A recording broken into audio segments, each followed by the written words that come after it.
살아가신 우리 성도님들께 주님의 은혜와 평강이 넘치기를 주님의 이름으로 축복합니다. 오늘은 2월 20일 주일입니다. 벌써 성경 통독 3주차가 시작되는 주일입니다. 저는 이번 성경을 통독하면서 또 줄거리를 만들어 우리 성도님들과 나누기 위해서 준비하며 기이한 하나님의 은혜를 또 맛보곤 합니다. 제가 미처 알지 못했던 내용도 깨닫게 되고 또 그때그때 주시는 주님의 음성을 들을 수 있기 때문입니다. 성경은 살아계신 하나님의 말씀이기 때문에 우리가 대하기만 하면 언제든지 하나님은 세밀하게 음성을 들려주시는 것을 경험하실 수 있을 것입니다. 오늘은 출애굽기 7장부터 10장까지의 말씀을 요약해 드리겠습니다. 먼저 출애굽기 7장입니다. 모세와 아론이 하나님의 보냄을 받아 출애굽을 위해서 바로 앞에서 이적을 행하는 그런 내용들이 되겠습니다. 하나님은 이스라엘 백성을 구원하시기 위해 80세의 모세와 그보다 3살 위인 형을 선택하십니다. 하나님은 모세에게 바로가 여러 표징과 이적을 보아도 마음이 강팍하여 항복하지 않다가 여러 가지 재앙을 겪은 후 결국 항복할 것에 대해서 말씀하십니다.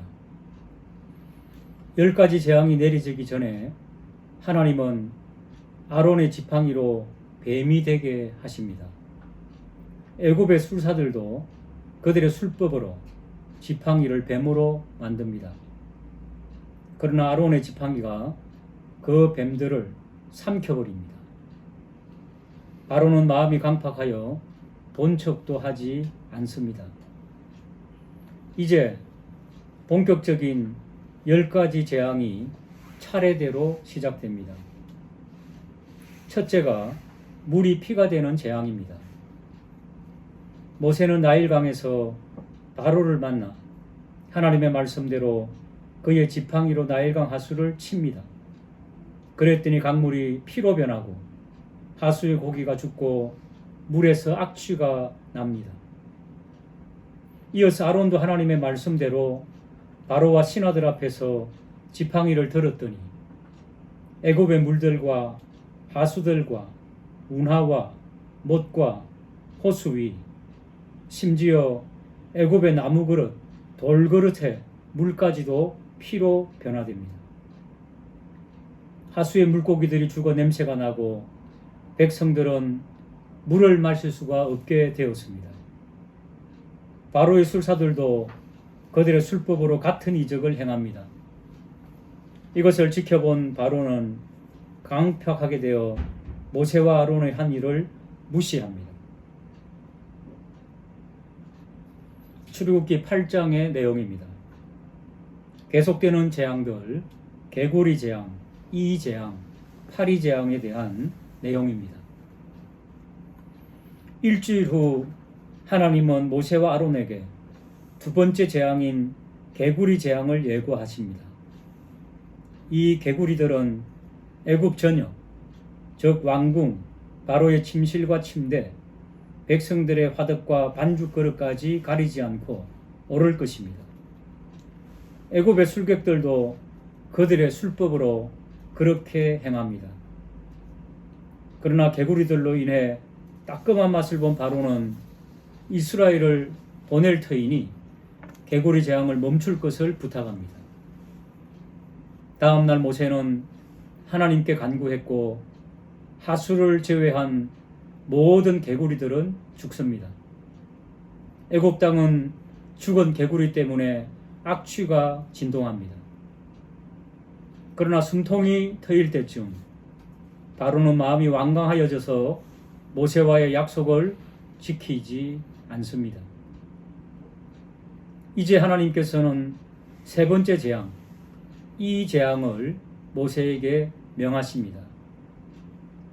아론의 지팡이로 땅에 티끌을 치니 이들이 사람과 짐승의 몸속에 생겨나서 사람과 짐승을 괴롭힙니다. 애굽의 술객들이 그들의 술법으로 시도했지만 실패합니다. 즉시 술객들은 이는 하나님의 권능이라고 고백하고 항복합니다. 그러나 바로는 마음이 강팍하여 술사들의 말을 무시합니다. 하나님은 모세에게 네 번째 재앙인 파리떼 재앙을 명하십니다. 모세는 바로 앞에서 파리떼 재앙을 선포하니 파리떼들이 바로의 왕궁과 신하들 집뿐 아니라 애굽 전 지역에 가득하여 땅을 항무하게 합니다. 그러나 이스라엘이 거하는 고센 땅에는 하나님께서 따로 구별해 두셨기에 그곳은 안전합니다. 이것을 지켜본 바로는 파리떼들을 제거하기 위해 하나님께 희생 제사를 드릴 것을 요구합니다. 모세는 애굽에서 3일 정도 걸어야 하는 광야로 나아가 그곳에서 하나님께 희생 제사를 드리고 바로를 위해 기도합니다. 희생 제사 다음 날 약속대로 애굽을 습격했던 파리떼의 재앙이 끝이 납니다. 그러나 바로의 마음이 완강하여져서 이스라엘 백성을 보낼 것이란 약속을 어깁니다. 출애굽기 9장입니다. 계속되는 재앙들, 심한 돌림병, 악성종기, 그리고 우박재앙에 대한 내용입니다. 다섯 번째 재앙으로 심한 돌림병 재앙을 하나님께서 모세에게 명하십니다. 바로의 거절에 하나님은 심한 돌림병을 내리셨고 이로 인해 바로에게 속한 말, 나귀, 낙타, 소, 그리고 양 등 모든 가축들이 전멸합니다. 그러나 이스라엘의 가축들은 하나님께서 구별하여서 한 마리도 죽지 않습니다. 바로도 이 사실을 알았지만 여전히 마음이 완강하여 이스라엘을 보내지 않습니다. 여섯 번째, 악성종기의 재앙입니다. 하나님의 명대로 모세는 바로 앞에서 화덕의 제 두 움큼을 하늘을 향하여 뿌립니다. 그 재는 온 땅에 티끌이 되어 사람과 짐승에 붙어서 악성 종기가 생기게 합니다. 바로의 요수사들도 악성 종기 때문에 감히 모세 앞에 서지 못합니다. 그러나 바로의 마음은 여전히 완악할 뿐입니다. 일곱 번째, 우박재앙입니다. 이 우박재앙은 애굽 전역을 강타할 것이라고 예고합니다. 하나님의 경고에도 대피하지 않으면 모두 죽을 것입니다. 경고 후 다음 날 하나님의 말씀대로 애굽 전역에 우레소리와 함께 우박과 불이 뒤덮었는데 이 사건은 애굽 역사 이래로 처음 있었던 일이라 기록합니다. 그 결과 하나님께서 이스라엘을 위해 구별하신 고센 땅을 제외한 전역의 밭들과 채소, 대피하지 않은 가축과 사람이 전멸합니다. 이 사건이 진행되고 있을 때쯤 다급해진 바로는 모세와 아론에게 사람을 보내어 다음같이 부탁합니다. 27절, 28절입니다. 이번은 내가 범죄하였노라. 여호와는 의로우시고 나와 나의 백성은 악하도다. 여호와께 구하여 이 우레소리와 우박을 그만 그치게 하라. 내가 너희를 보내리니 너희가 다시는 머물지 아니하리라. 모세는 하나님께 간구하였고 하나님은 우레소리와 우박 그리고 비를 멈추어 주십니다. 그러나 바로의 마음은 여전히 완악하여 또다시 약속을 어깁니다. 출애굽기 10장입니다. 출애굽기 10장에는 메뚜기 재앙과 흑암 재앙에 대한 내용이 있습니다. 하나님은 모세에게 바로를 완악하게 한 이유는 훗날 이스라엘 후손들을 위한 것이라 말씀하십니다. 후손들이 애굽에서 행하신 하나님의 능력에 대해 역사를 통해 배우고 하나님을 알 수 있기 때문입니다. 여덟 번째 재앙인 메뚜기 재앙. 모세는 메뚜기 재앙도 우박 재앙과 마찬가지로 애굽 역사 이래로 가장 극심한 것이며 우박 재앙 때 남은 것들이 메뚜기 재앙으로 초토화될 것을 경고합니다. 이 말을 들은 바로의 신하들은 공포에 질려 바로에게 청합니다. 7절입니다. 어느 때까지 이 사람이 우리의 함정이 되리이까? 그 사람들을 보내어 그들의 하나님 여호와를 섬기게 하소서. 왕은 아직도 애굽이 망한 줄을 알지 못하시나이까? 다급해진 바로는 모세와 아론과 협상하기 시작합니다. 모세는 여호와의 절기를 지키기 위해 남녀노소 양과 소를 동원하겠다고 제안했지만 바로는 모세의 제안을 거절하고 여자와 어린이를 제외한 장정들만 절기를 지킬 것을 제안합니다. 협상은 깨어졌고 모세와 아론은 왕궁에서 쫓겨납니다. 드디어 메뚜기 재앙이 시작됩니다. 모세가 애굽 땅을 향해 지팡이를 들자 동풍이 밤새도록 불었고 메뚜기 떼들이 애굽 전역을 뒤덮습니다. 우박 재앙을 겨우 피한 땅의 모든 것들이 초토화되어 버립니다. 애굽 온 땅에 나무, 밭의 채소를 망라한 푸른 것들은 흔적도 없이 사라집니다. 또 다급해진 바로는 모세와 아론을 호출합니다. 16절과 17절입니다. 내가 너희에게 하나님 여호와 너희에게 죄를 지었으니 바라건대 이번만 나의 죄를 용서하고 너희의 하나님 여호와께 구하여 이 죽음만은 내게서 떠나게 하라.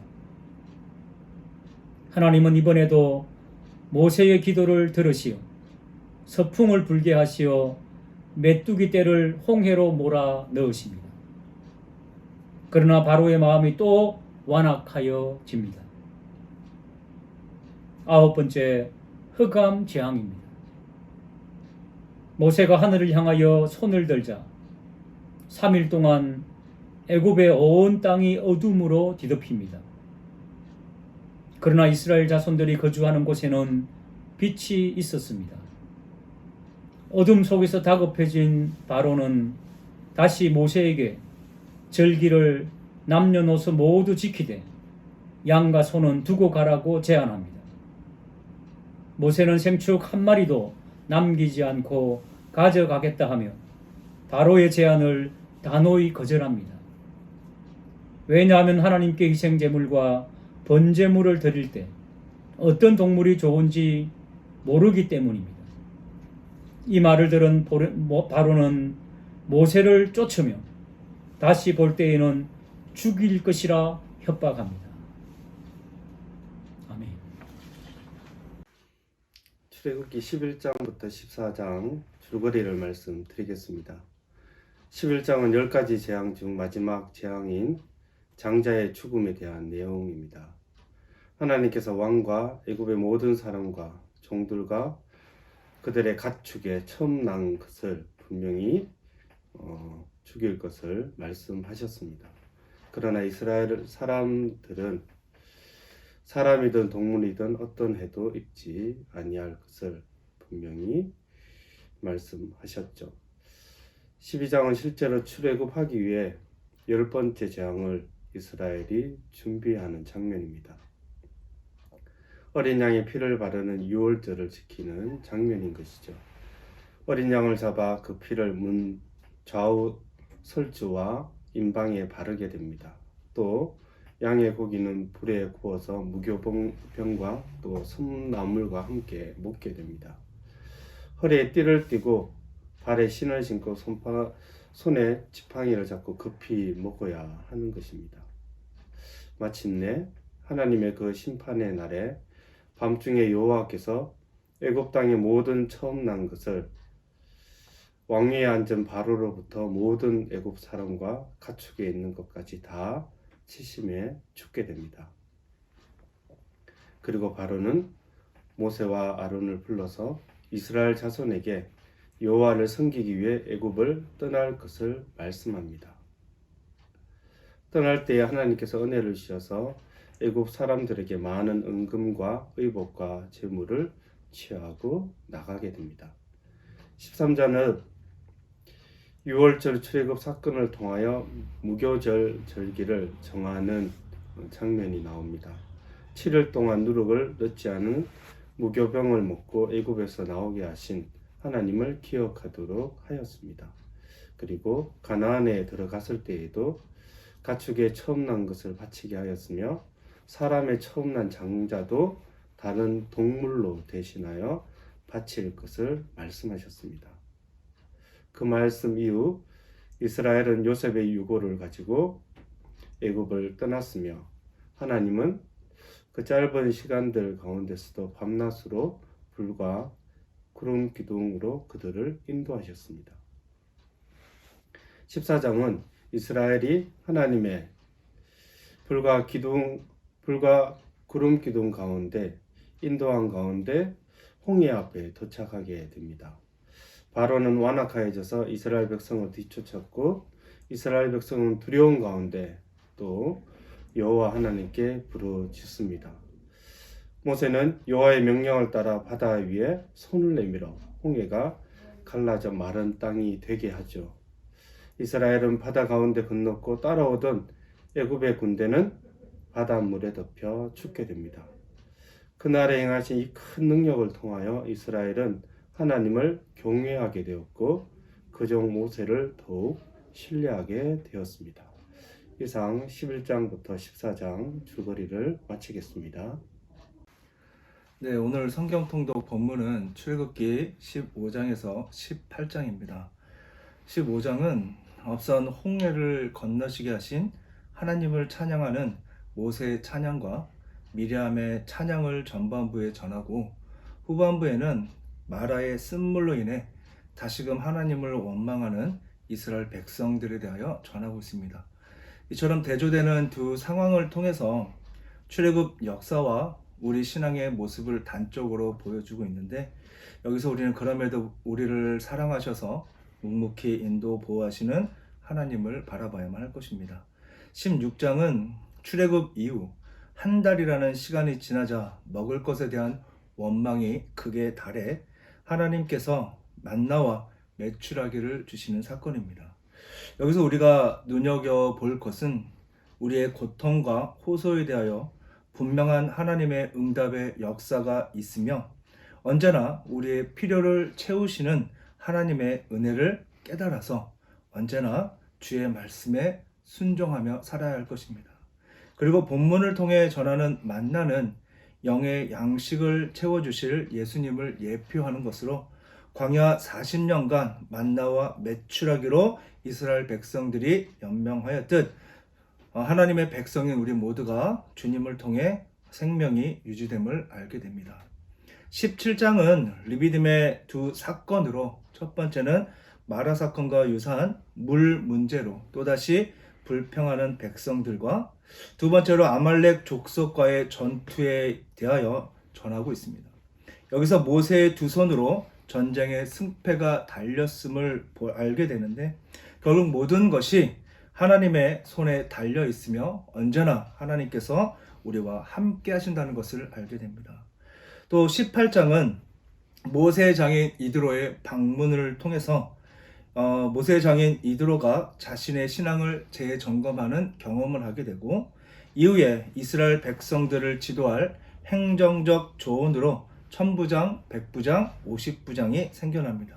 이를 통해 성도의 온전한 교제의 필요성과 혼자가 아닌 각각 주어진 사명 가운데 함께 세워가는 아름다운 교회의 핵심에 대해서 알게 됩니다. 감사합니다.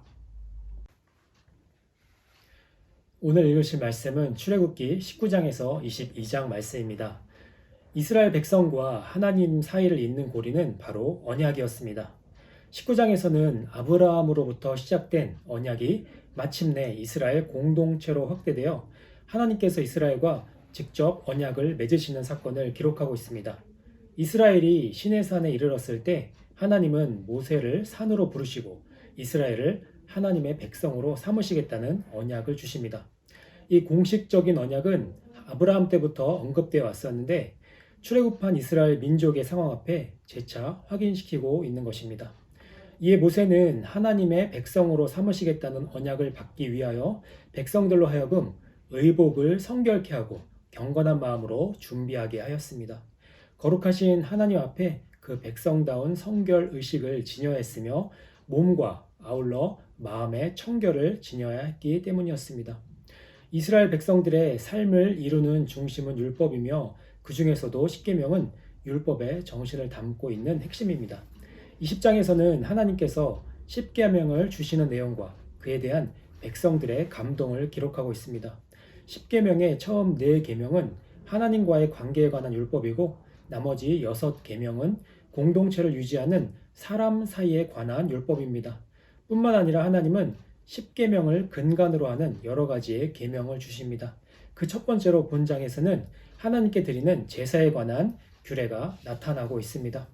21장에서부터는 이스라엘 백성들의 공동체 생활을 규정하는 일반법에 대해서 기록하고 있습니다.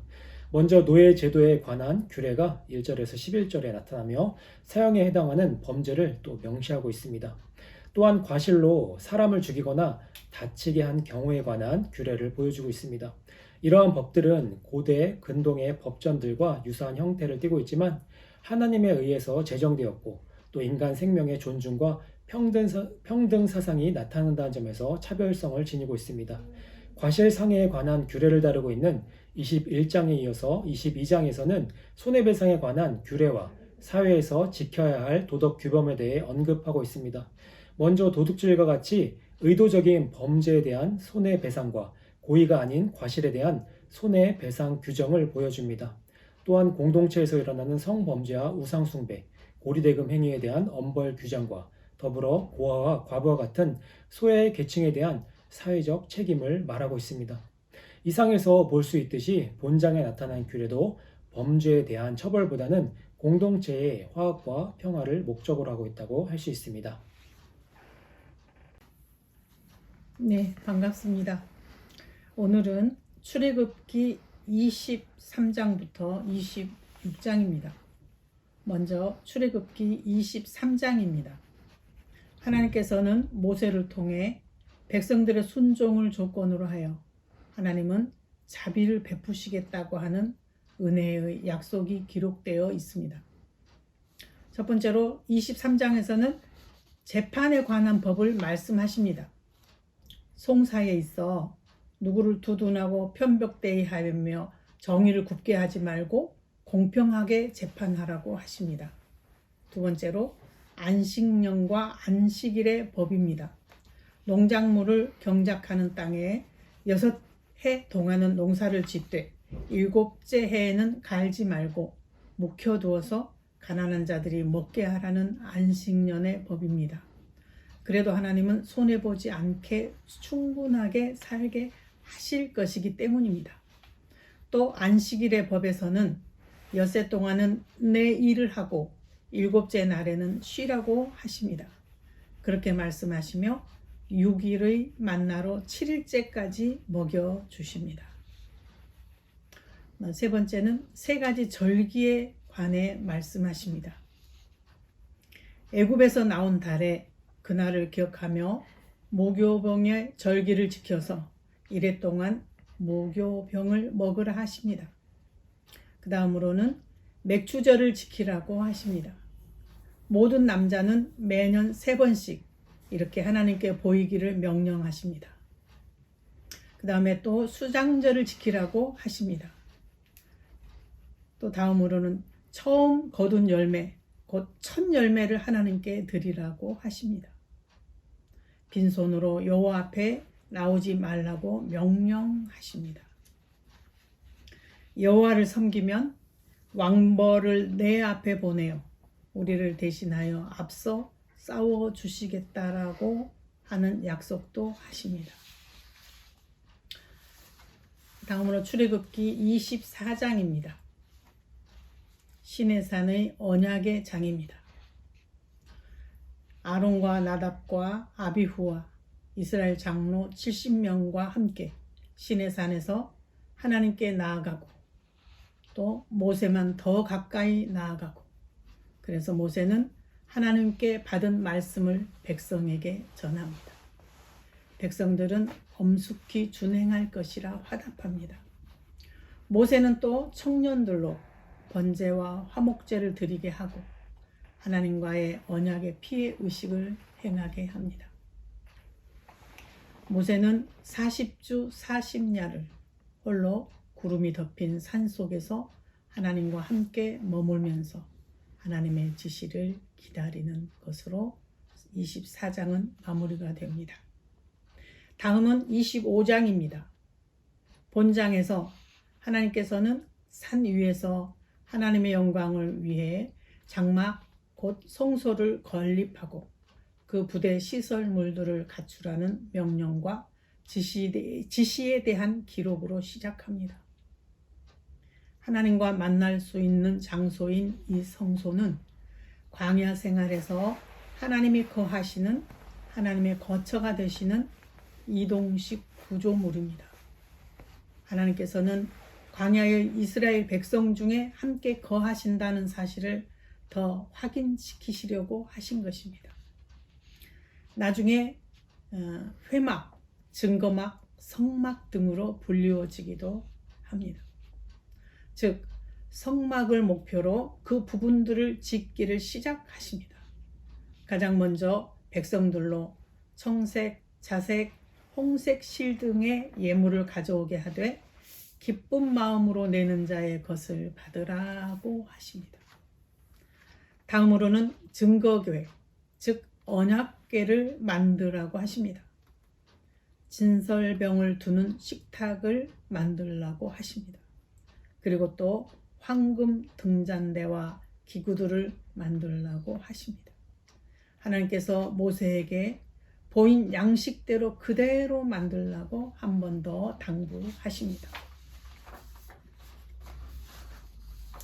다음은 26장입니다. 드디어 성막이라는 단어가 나옵니다.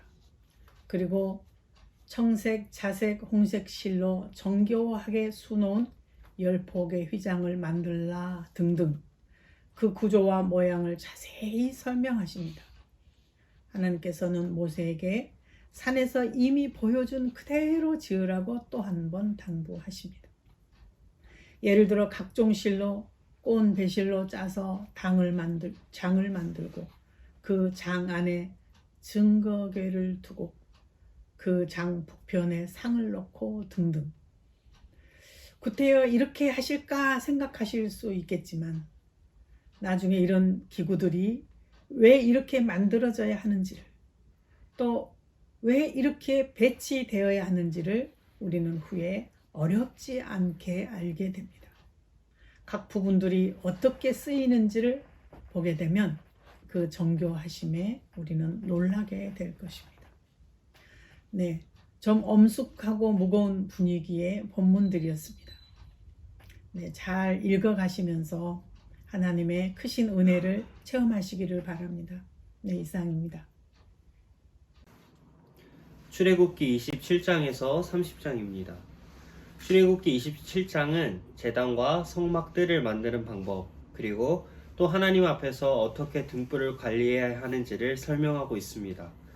먼저 제단은 나무로 만들고 그 위에 놋을 입혔습니다. 그리고 이스라엘 백성은 이 제단에서 하나님께 제사를 드렸습니다. 또 성막의 뜰을 만들 때는 세마포와 놋과 은으로 만들어야 했습니다. 이렇게 제단과 휘장에 만드는 사용된 놋과 은은 성소 안에 있는 기구들을 만드는 데 사용된 순금보다는 열등한 금속이라는 점을 거룩이라는 관점에서 한번 생각해 보셨으면 좋겠습니다. 또 등불을 관리할 때는 감나무로 짠 순수한 기름으로만 불을 밝혀야만 하고 항상 그 등불이 꺼지지 않도록 잘 보살펴야만 했습니다. 출애굽기 28장에는 아론과 아론의 아들들을 위해서 어떻게 제사장의 옷을 만들어야 하는지에 대한 지시사항이 들어 있습니다. 특별히 아론의 옷을 만드는 데에는 귀금속이 사용되었으며 다채로운 색으로 아름답게 장식이 되었습니다. 이것은 이스라엘 백성 가운데 거하시는 여호와의 영광을 드러내기 위한 것이었습니다. 또 제사장의 옷에 쓰인 실은 성막을 만드는 데 쓰인 동일한 재료와 똑같은 색깔의 실이 사용되었습니다. 즉 이 재료는 제사장들이 하나님과 매우 밀접하게 관련되어 이스라엘 백성을 위한 여호와의 대리자라는 사실을 알려줍니다. 또 아론의 이마에 있는 패에는 여호와께 성결이라는 글씨가 새겨져 있었습니다. 이것은 제사장이 대표하는 이스라엘 백성이 모두 여호와 앞에서 성결해야 한다는 것을 분명히 밝혀주고 있는 것입니다. 29장은 제사장 위임식에 대한 내용입니다. 아론과 아론의 아들들은 이 위임식을 통해 여호와를 섬기기 위한 제사장들로 구별되었습니다. 그리고 위임식의 제사제를 통해 하나님께 대한 헌신과 감사와 충성을 맹세하였습니다. 그리고 29장에는 매일 드리는 제사, 일명 상번제에 대한 설명이 나옵니다. 이스라엘 백성은 매일 아침과 저녁에 어린 양을 하나님께 드려야 했습니다. 그리고 하나님은 상번제가 드려지는 이 회막에서 이스라엘 백성과 만나주시고 말씀하시겠다고, 그들의 하나님이 되어주시겠다고 약속하십니다. 30장은 분향단과 회막 봉사에 쓰이는 속정과 물두멍과 관유와 향에 대한 내용입니다. 분향단은 성소 안에 위치한 세 가지 기구 중에 하나로 순금으로 덮여 있었습니다. 그리고 이 분향당에 분향할 때에는 결코 다른 향으로 드려서는 안 되었습니다. 그리고 이스라엘 백성 중 20세 이상의 남자는 회막 봉사를 위한 속전을 바쳐야 했습니다. 그리고 이 속전은 질병과 재앙을 피하게 하는 속전이 되어 일명 생명의 속전이라고 불립니다. 그리고 물두멍은 노추로 만드는 것인데, 이것은 제사장들이 여호와를 섬기기 전 자신의 손과 자신의 발을 깨끗하게 하기 위해 마련된 것입니다. 그리고 제사장들은 이렇게 깨끗이 하여 죽음을 면할 수 있었습니다. 관유와 향은 제조법에 따라만 만들어야 하며 이것은 거룩한 것이라고 성경은 말합니다. 그리고 이 관유와 향은 오직 거룩하게 하는 목적에만 쓰라고 하나님은 분명히 말씀하시고, 다른 이유로 만드는 사람을 반드시 죽을 것을 말씀하셨습니다. 성전은 이렇게 하나님이 임재하시는 곳으로 언제나 거룩함이 바로 그 핵심이었습니다. 출애굽기 31장부터 34장입니다. 31장은 두 단락으로 나뉘어집니다. 1절부터 11절은 성막에서 사용될 기구들을 만들 장인들이 나오며, 12절부터 17절은 안식일에 관한 내용이 나옵니다. 하나님은 2절에 나오는 브살렐과 6절에 나오는 오홀리압을 세워 성막과 성막 안에 있는 기구를 만들라고 하지요. 하나님은 이들이 일들을 온전히 수행할 수 있도록 온갖 재주를 갖추게 하십니다. 또한 이스라엘은 여호와께 의해서 거룩하게 구별된 백성이므로 안식일을 기억하며 거룩하게 지키라고 전합니다. 이를 통해 성막 제작보다 하나님과 맺은 언약을 준수하는 것이 우선이야 함을 31장에서는 보여주고 있습니다.